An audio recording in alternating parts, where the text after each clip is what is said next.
Hello friends, welcome back to my channel. नोंथांमोनखौ गासिबखौबो दिनैनिबो गोदान मोनसे भिडिअ बरायनाय जाबाय. So friends, दा आं दिनै गगामुखनि सुबानसिरि कलेजाव थांनो नागिरदों रुमनिफ्राय. So सुबानसिरि कलेजाव दिनैहाय फ्रेशमेन डे दङ बर'फोरनि.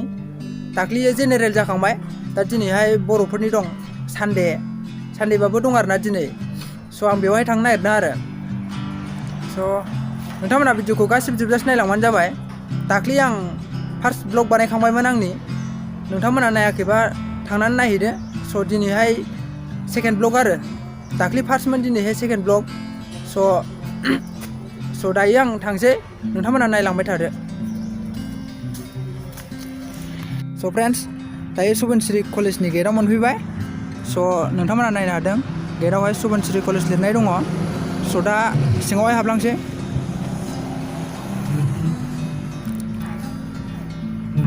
नोंथांमोना भिडिअखौ गासिबो जोबजासे नायलांबानो जाबाय.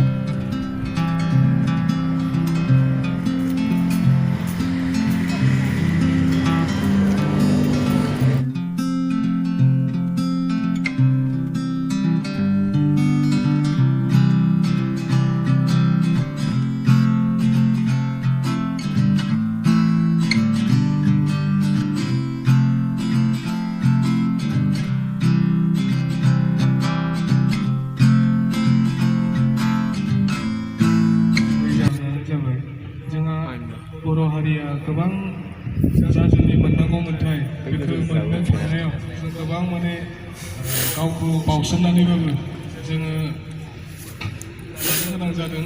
बिदिनो थुनलाइनि बिथिङावहाय गोबां जोङो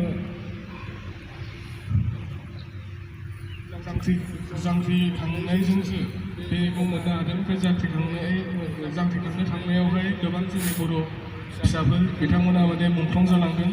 बिथांमोनखौ जों अरायबो मान होनो रोंनांगोन. बेनिखायनो बिथांमोननि मुङाव जों बे गोसोम फिरफिलाखौ जोङो बोसोरफ्रोमबो जों सिनायथि फोरबोआव बिथांमोनखौ मान होनानै बे गोसोम फिरफिलाखौ बिरहोनाय जायो. गोजोन्थों.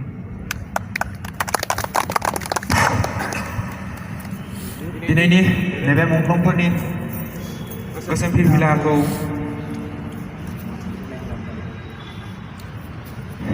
बिरहोनायनि हाबाफारिखौ एसेयावनो फोजोबनाय जाबाय.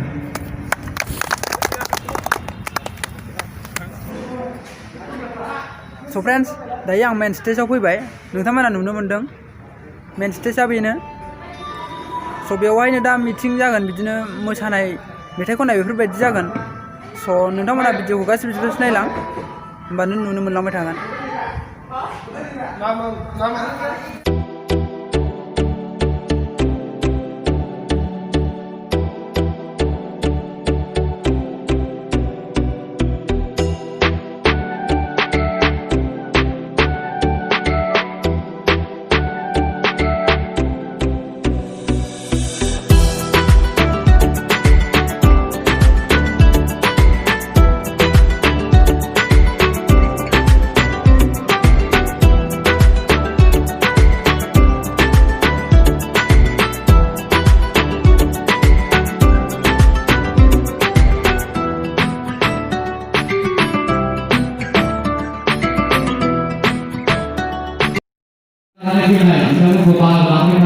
बुन्दा आरो दरमे जोङो खन्थाइनि जि आयदा बेखौ सिनायथि खन्थाइ दोनगोन.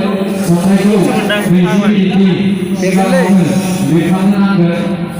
बेनि उनाव जमा लानायनि उनाव जोङो बिजिरहोगोन. जोंहा बिजिरगिरि सार दंखायो. गिलायलांलै आङो.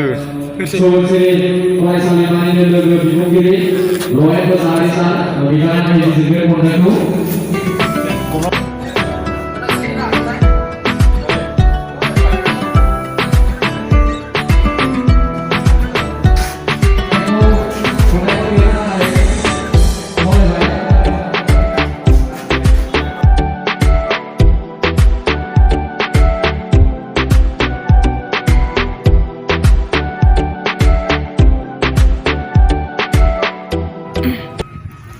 स' नैबे बिथाङा जाबाय दनेराम मोसाहारि. स' बिथांनाबो इउटुबाव मोनसे चेनेल दङ. बिथाङाबो भिडिअ बानायबाय थायो. स' नोंथांमोना एसे सापर्ट खालामनानै हो साबसक्राइब खालामना लोगोफोर अननानै बयबो बर'जों बर' सापर्ट खालामलायदो औ आंनि चेनेलनि नामा DM बर' मिक्सार चेनेल बिथाङा डिसक्रिपसन बक्सआव होना होगोन औ बिनि चेनेल लिंकखौ आं डिसक्रिपसनाव होगोन नोंथांमोना थांनानै साबस्क्राइब खालाम एसे सापर्ट खालामना हो स' नायलांदो बिथाङाबो भिडिअ बानायदों नोंथांमोना डिसक्रिपसनाव थांनानै लिंकआव थुबानो नुनो मोनगोन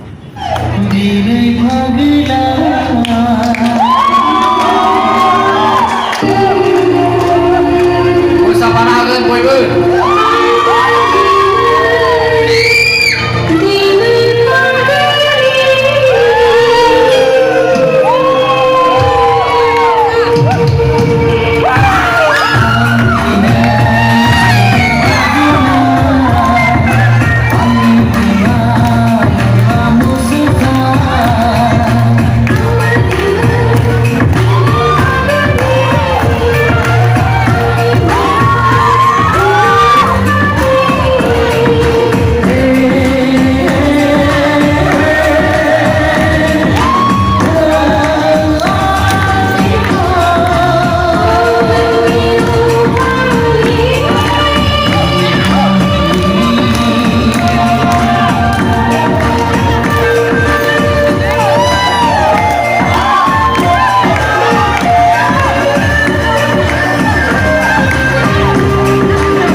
स' फ्रेन्ड्स नोंथांमोना भिडिअखौ मोजां मोनबा लाइक खालाम कमेन्ट खालाम शेयार खालाम स' लोगो मोनसिगोन नेक्स्ट भिडिअ